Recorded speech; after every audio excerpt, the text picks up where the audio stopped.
ମୁଁ ଶିଶିର କୁମାର ଷଡ଼ଙ୍ଗୀ ଅଶୋକ ମୋଡାଲ ହାଇସ୍କୁଲର ପ୍ରଧାନ ଶିକ୍ଷକ।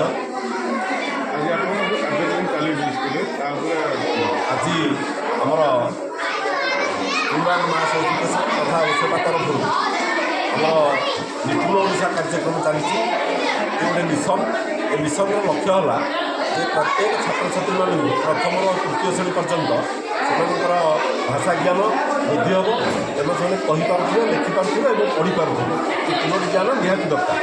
ଏବଂ ସଂଖ୍ୟା ଜ୍ଞାନରେ ସେମାନେ ସଂଖ୍ୟା ଗଢ଼ିପାରୁଥିବେ, ମିଶାଣ, ଫେଡ଼ାଣ, ଗୁଣନ, ହରଣ ଏ ଚାରିଟାକ କରିପାରୁଥିବେ। ଯଦି ତୃତୀୟ ଶ୍ରେଣୀର ପିଲାମାନେ ଏଇଭଳିଆ ଜ୍ଞାନ ଆହରଣ କରିବେ ତାହେଲେ ସେମାନଙ୍କର ଚତୁର୍ଥ ଶ୍ରେଣୀ ବା ଉପର କ୍ଲାସ୍କୁ ସେମାନଙ୍କର ଆଉ କୌଣସି ଅସୁବିଧା ହେବ ନାହିଁ। କିନ୍ତୁ ଆଜି ଆମର ଏଠି ପ୍ରାୟ 70ରୁ ଅଧିକା ପିଲା ଆସିଥିଲେ 10ଟି ସ୍କୁଲରୁ, 9ଟି ସ୍କୁଲରୁ ଏବଂ ତାଙ୍କର ଅଭିଭାବକମାନେ ଆସିଥିଲେ। ଆଉ ଆମର ପିଲାମାନେ ବି ଭାଗ ନେଇଥିଲେ ଏବଂ କାର୍ଯ୍ୟକ୍ରମକୁ ସୁଚାରୁରୂପେ ସିଆର୍ଡିସି ମହୋଦୟଙ୍କ ଉପସ୍ଥିତି ଏବଂ ସରପଞ୍ଚ ମହୋଦୟଙ୍କ ଉପସ୍ଥିତିରେ ସୁଚାରୁରୂପେ ପରିଚାଳିତ।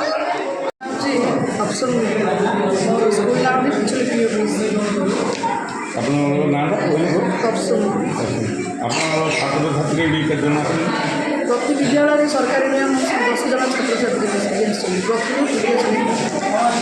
ଆପଣ ଛାତ୍ରଛାତ୍ରୀ ମଧ୍ୟରୁ କିଏ ଆପଣଙ୍କର ପ୍ରାଇଜ୍ ଉତ୍ତୀର୍ଣ୍ଣ ହୋଇଛନ୍ତି କି? ଏବେ ପର୍ଯ୍ୟନ୍ତ ଇଏ ନାହାନ୍ତି, ଆଉ ଦେଇଛନ୍ତି କରିଦେଇଛନ୍ତି 2 ଜଣ ଆସିଲେ। ଏବଂ ଶିକ୍ଷକ ଭିତ୍ତିକ ପରିବେଶ ସୃଷ୍ଟି କରିବାକୁ ପ୍ରତିଜ୍ଞା କରୁଛୁ। ଯେଉଁଠାରେ ପିଲାମାନେ ସେମାନଙ୍କର ନିଜ ଭାଷାକୁ ମୁକ୍ତ ଭାବରେ ବ୍ୟବହାର କରିପାରିବେ, ମୁକ୍ତ ଭାବରେ ପ୍ରଶ୍ନ ପଚାରିବାର ସୁଯୋଗ ପାଇପାରିବେ, ମୁକ୍ତ ଭାବରେ ଖେଳିପାରିବେ ଏବଂ ଯେଉଁଠାରେ ପ୍ରତି ପିଲାକୁ ସ୍ୱତନ୍ତ୍ର ମାନ୍ୟତା ଦିଆଯିବ। ଆସନ୍ତୁ ଉଭୟ ବିଦ୍ୟାଳୟ ଓ ଘରକୁ ଏପରି ଗଢ଼ି ତୋଳିବା ଯେଉଁଠି ପ୍ରତ୍ୟେକ ପିଲାର ବୁଝିକି ପଢ଼ିବା ଉଦ୍ଦେଶ୍ୟ ସହିତ ଲେଖିବା ଏବଂ ସଂଖ୍ୟା ଜ୍ଞାନ ବୁଝିବା ପରି ଜୀବନବ୍ୟାପୀ କୌଶଳରେ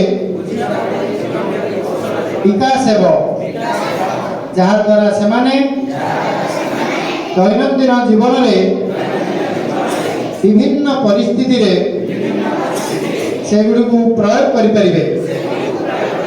ଆସନ୍ତୁ ଆମେ ଦେଶର ପ୍ରତ୍ୟେକ ପିଲାଙ୍କ ପାଇଁ ଶିକ୍ଷାକୁ ଅର୍ଥପୂର୍ଣ୍ଣ ଏବଂ ଆନନ୍ଦମୟ କରିବା ପାଇଁ